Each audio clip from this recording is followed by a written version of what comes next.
Sir మీ ఫోటోలన్నీ చూస్తున్నాం ఇందాక అక్కడ, మీ చిన్నప్పటి ఇందిరాగాంధీ గారితో ప్రయాణం, తర్వాత రాజీవ్ గాంధీ గారితో ప్రయాణం, తర్వాత రాజశేఖర రెడ్డి గారితో, ఇవన్నీ మీ డైరీలో స్వీట్ మెమరీస్.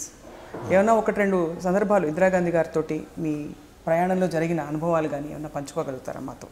ఎందుకంటే ఇవాళ మేము చేసే ఇంటర్వ్యూ ఐ డ్రీమ్ కోసం మీ ప్రయాణాన్ని కొన్ని మూమెంట్స్ని క్యాప్చర్ చేసే ప్రయత్నం. మీ చేత ఏదో చెప్పించి ఏదో కాంట్రవర్సీ సెన్సేషన్ చేయాలనేది కాదు సార్ ప్రయత్నం. నేను ఇందిరాగాంధీ గారితో రాష్ట్రం అంతా పర్యటించాను.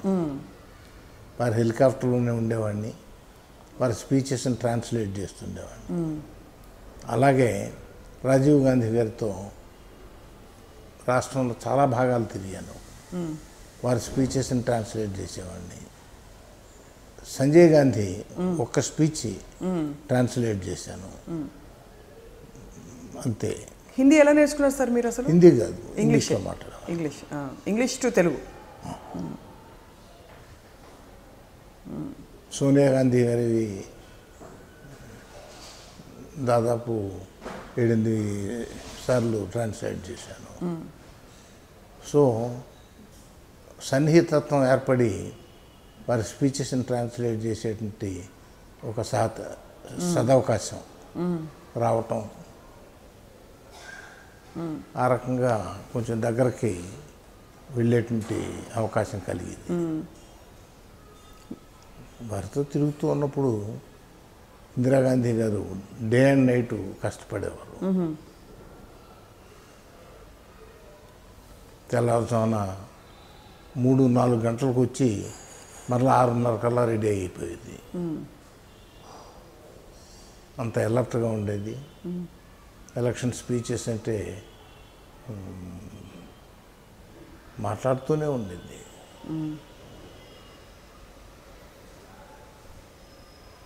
ఇంకా అక్కడి నుంచే సార్ కోర్స్ రాజీవ్ గాంధీ గారి హఠాన్ మరణం తర్వాత మీకు చాలా బాధ కలిగి ఉంటుంది అంటే ఆయనతో. Naturally because you have seen him close quarters. Sir అంతకంటే ముందు నెహ్రూ గారితో గాంధీ గారితో కూడా మీకు పరిచయం ఉండేది కదా సార్? పరిచయం అంటే నేను వారిని చూశాను, వారికి నేను ఎవరో తెలియదు. ఎంత పెద్ద విషయం అది అప్పటి నుంచి. కాదమ్మా, అది పరిచయం అని చెప్పడానికి దుస్సాహసం అవుతుంది. దుస్సాహసం అంటే మీరు వారిని చూశారు, చూడడం అంటే వారిని చూశాను. మహాత్మా గాంధీని చూశాను, పండిట్ జవహర్లాల్ నెహ్రూ. ఎలా ఉండేది సార్ ఆయన చూడడం అంటే? ఇప్పుడు ప్రపంచం చూసే గాంధీ గారు, మీడియా చూపించే గాంధీ గారే. అంటే అప్పటి తరం వాళ్ళకే యాక్చువల్గా గాంధీ గారు ఎలా ఉండేవారు, ఆయన ఎలా మాట్లాడేవారు తెలిసి. సింపుల్గా ఉండేవాడు. ఒక ప్రేయర్ మీటింగ్ చూశాను బిర్లా భవన్లో. మార్నింగ్ ప్రేయర్ మీటింగ్కి వెళ్ళాను. He was offering prayers. వాళ్ళలో జనంలో కూర్చున్నాను. ప్రేయర్ అయిపోయిన తర్వాత దగ్గరికి వెళ్ళి దండం పెట్టి వచ్చే అదృష్టం కలిగింది. అలాగే జవహర్లాల్ నెహ్రూ ఒకసారి విద్యార్థిగా ఎక్స్కర్షన్కి వెళ్ళాము నార్థన్ ఇండియా. తెలుగు రాష్ట్రం నుంచి అప్పటికి తెలుగు మాట్లాడటం మాత్రమే తెలిసినటువంటి రైతులు వాళ్ళు వచ్చారు యాత్రకి. జవహర్లాల్ నెహ్రూ గారిని చూడటానికి పొద్దున్నే 9 o'clockకి వారి ఇంటి ముందు లాన్లో అందరిని కూర్చోబెట్టేవారు విజిటర్స్ని.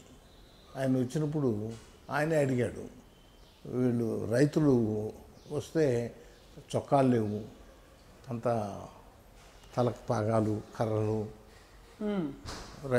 ప్యూర్ రైతులు.